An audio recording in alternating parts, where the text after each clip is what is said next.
Bonjour à tous. Aujourd'hui, on va s'intéresser à une réalité qui est devenue massive en France, mais qui reste pourtant souvent dans l'ombre, celle des familles monoparentales. C'est l'histoire d'un parent, d'un ou plusieurs enfants, et bien souvent d'un combat au quotidien. On va donc décortiquer ensemble ce phénomène qui a complètement redessiné le paysage de la famille française. Un quart. Retenez bien ce chiffre. C'est simple, c'est direct, mais ça représente l'une des transformations sociales les plus profondes que la France ait connues.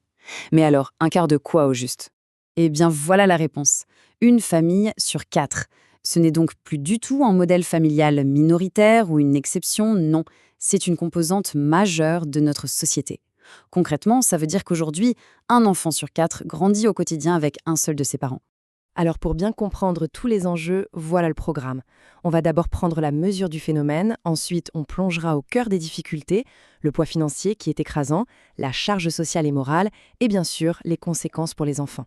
Et puis on terminera en explorant des pistes de solutions pour mettre fin à ce que beaucoup appellent un véritable scandale social. Allez, on commence tout de suite. D'abord, il faut poser les choses, prendre conscience de l'ampleur de cette réalité. Parce que pour bien saisir le problème, il faut d'abord en comprendre l'échelle. Et vous allez voir, les chiffres sont assez parlants. Regardez cette trajectoire, c'est absolument spectaculaire. En 1975, on était à moins de 10% des familles. Aujourd'hui, on a dépassé les 25%. Et la tendance est toujours à la hausse. En moins de 50 ans, la proportion a quasiment triplé. Ce n'est pas une simple évolution, c'est un vrai bouleversement structurel. Et ce bouleversement, il a un visage. Et ce visage est très majoritairement féminin. Dans plus de 8 cas sur 10, c'est une mère qui est à la tête de la famille. C'est un point qui est vraiment crucial, parce qu'il nous montre que les difficultés de la monoparentalité sont directement liées aux inégalités entre les femmes et les hommes. On en vient maintenant au nerf de la guerre. Parce que si la monoparentalité est une transformation sociale, elle est surtout, pour beaucoup, une épreuve économique d'une violence assez inouïe. Là, le constat est brutal. Une famille monoparentale sur 3 vit sous le seuil de pauvreté.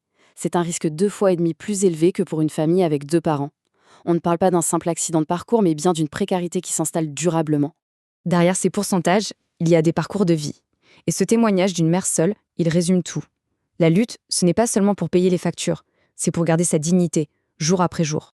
Mais alors, comment on en arrive là? En fait, c'est une mécanique infernale.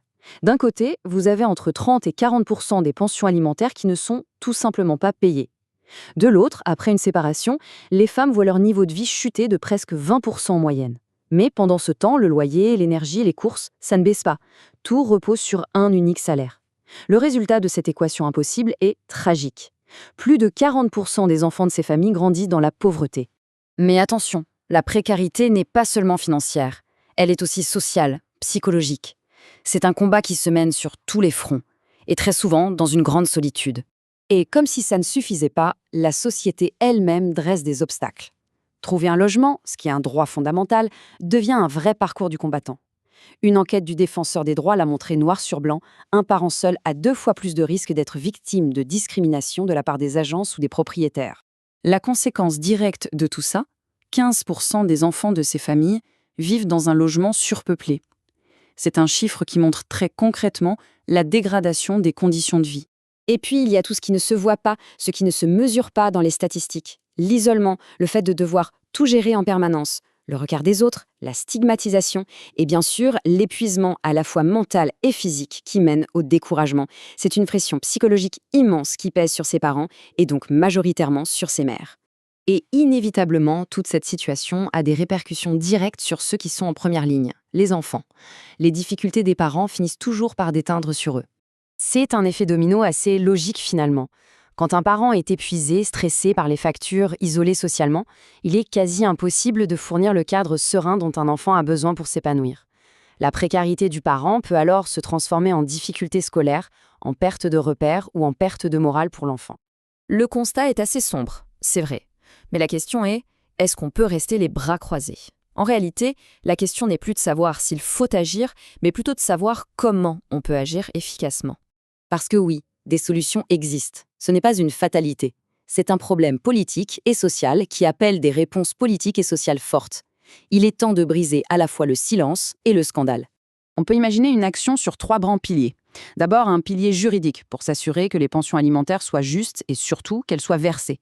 Ensuite, un pilier financier pour que le système d'aide soutienne vraiment ces familles. Et enfin, un pilier sociétal. Il est absolument crucial de changer notre regard collectif sur la monoparentalité. Par exemple, sur le plan juridique, un point est essentiel. Il faut complètement revoir le calcul des pensions alimentaires. Elles doivent être basées sur les coûts réels de l'éducation d'un enfant et prendre en compte, de manière équitable, les revenus des deux parents. C'est une simple question de justice. On termine avec cette question, qui en réalité s'adresse à nous tous. Face à ces millions d'enfants et de parents, majoritairement des mères, qui luttent pour leur dignité, l'indifférence n'est plus vraiment une option. Reconnaître cette réalité, c'est un premier pas. Mais agir collectivement, c'est devenu une urgence.